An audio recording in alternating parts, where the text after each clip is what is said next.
Lito Badinas ay isa sa nagpapaingay ng buong summer ngayon na kung saan ay nag-champion sa WBA Asia Pacific Champion. Si Lito Badinas ay isang tubong waray noon, tubong samar, bangon pinabak daw samar. Tunghayan natin ang Itutuloy kanyang ko yung kwento. pagbo-boxing hanggang sa nag-focus ako sa training. Hanggang sa Hindi dumating ka na ko sa point na yan, no? hindi ko na parang nawalan ako ng gana trabaho. Kasi inisip ko palagi training. Yun ang inisip ko palagi. Mm.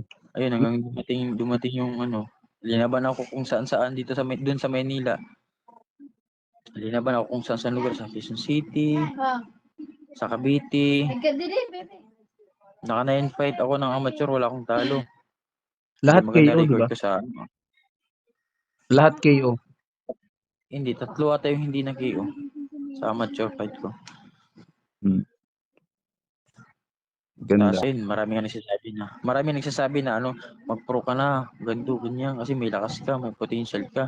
Kunting hasa na lang yan sa training, sabi nila sa akin. Doon nag-isip talaga ako ng sabi ko, sige, iiwan ko yung trabaho ko. So yun, hanggang sa napunta ko doon sa Tondo, doon yung gym nila, yung manager ko ngayon. Pumunta ako doon, nag-try out din ako doon.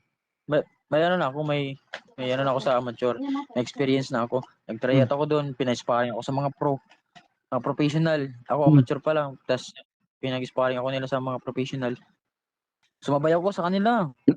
Nakakasabay ka sa mga pro. Hindi ako nagpatalo sa suntukan.